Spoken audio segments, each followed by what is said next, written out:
Buenas compañeros, compañeras, docente. Nuestro tema a tratar es la arquitectura de la frase, el capítulo 7 del libro de Daniel Cassiani, La cocina de la escritura. Mi compañera María Camila Pérez y mi persona Kendra Pinedo vamos a hablar acerca de todo lo que en este capítulo se enmarca. Para empezar se da una definición de lo que es frase. Frase es un periodo de prosa con autonomía sintáctica y semántica, que se marca visualmente con puntuación fuerte. Quiere decir con punto y aparte, punto y coma, dos puntos, signos de exclamación, etc. Como sabemos, toda frase tiene que ir compuesta por una oración. ¿Qué es una oración? Son unidades mínimas de predicación, es decir, segmentos que ponen en relación un sujeto con un predicado y que en relación con un verbo conjugado en forma personal. Bueno, asimismo, otro apartado del capítulo habla sobre la extensión. ¿Qué es la extensión en una frase? Bueno, la extensión de la frase no es un valor absoluto. Puede complicar la oración otros aspectos como los incisos, el orden de las palabras o determinadas estructuras sintácticas. Otro punto importante es la comunicación, siempre depende de otros factores y es el nivel cultural del lector y el tema del texto. O sea, no es igual como quizás uno va a interpretar algo, un texto, como otra persona va a interpretarlo. Todo depende de su nivel cultural, como lo expresa ahí. También los manuales de redacción siempre aconsejan que una frase debe tener de 20 a 30 palabras aproximadamente. Debe ser muy breve, no muy corta, ni tampoco tan larga. Algo muy importante que aparece en el capítulo que como precaución, que nos los enmarca el autor, es que las oraciones demasiado cortas y de lectura fácil son más difíciles de recordar si se encadenan sin conexiones lógicas. ¿Qué quiere decir esto? Que el lector lee sin esfuerzo, pero tiene que recordar las ideas una por una. No puede relacionarlas significativamente para formar unidades superiores. Así como extensión, también hay un subtema llamado orden y posición. ¿A qué se refiere este tema? Bueno, el orden interno de la frase incide sobre la comprensión de la prosa, o sea, de toda la frase como en sí. La estructura más básica y comprensible siempre será el sujeto, el verbo y el complemento,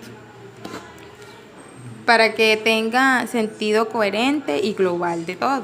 Bueno, en cuanto a la posición del complemento o el inciso, debemos tener en cuenta que se puede colocar al principio de la frase, en el centro de la frase o al final de la frase, tal como lo enmarcan los ejemplos que están ahí.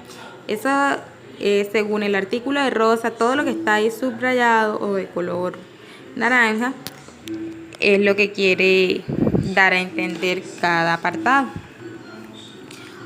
Algo súper importante también es la selección sintáctica. ¿A qué se refiere selección sintáctica? El primer punto es usar oraciones activas. Colocamos un ejemplo en el cual dice, podemos definir el ensayo como un género en el que predominan las ideas. Asimismo, aparece un segundo ejemplo, igual, en el que dice, se puede definir el ensayo como un género en el que predominan las ideas. Nos damos cuenta que debemos utilizar oraciones activas para darle coherencia a nuestra frase. Por ese modo, vemos que la oración número 1 es la correcta. Asimismo, la selección sintáctica también dice que debemos limitar el uso de gerundios. Por medio de estos ejemplos quisimos explicar de qué trata esto, cómo así que el uso de gerundios. Bueno, el primer ejemplo dice, perdió el equilibrio, cayendo al vacío. Perdió el equilibrio y cayó al vacío. Vemos que suena mejor la segunda oración o la segunda frase, que es la forma correcta en la que se escribe.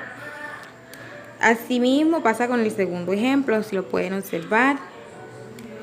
Bueno, la selección sintáctica también cuenta con un subtema muy importante y es la puntuación. Como todos sabemos, la puntuación es importantísima en a la hora de redactar nuestro texto para darle sentido coherente a la frase o al escrito. Así aparece en el primer ejemplo que una coma cambiaría el sentido total de una frase.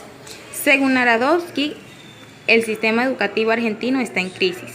El segundo ejemplo es, según Narodowski, el sistema argentino está en crisis.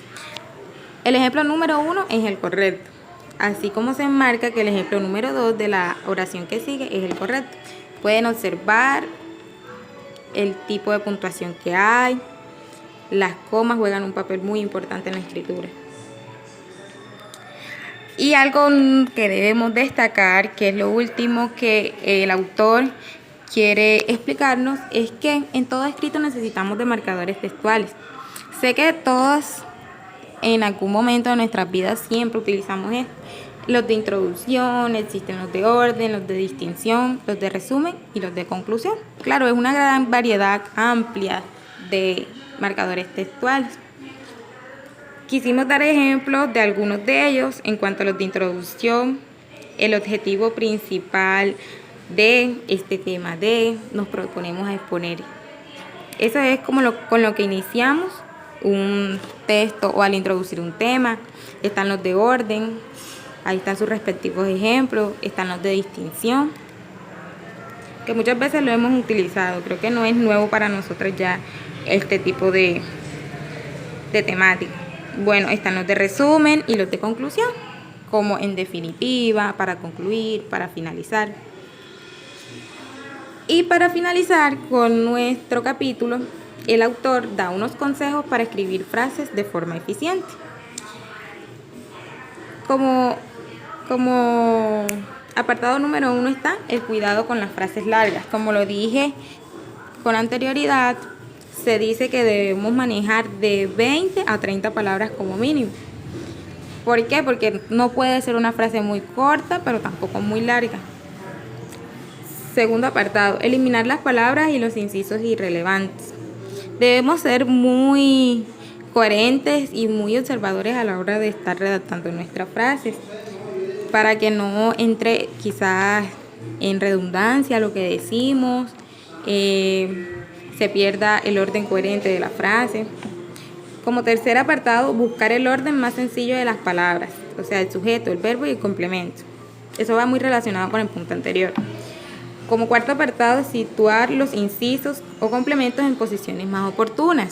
Como al hablábamos, se puede estar al principio de la frase, en medio de la frase o al finalizar la frase. Y por último, debemos siempre revisar antes de dar por terminado algo, la frase, antes de dar por terminado nuestro texto. Bueno, y es así como termina el capítulo 7. Espero haya sido de gran utilidad para ustedes, que sean conocimientos importantes, que sé que muchas cosas quizás ya las sabíamos, pero no está de más siempre recordarlas. Muchas gracias, espero les haya gustado. Gracias por su atención.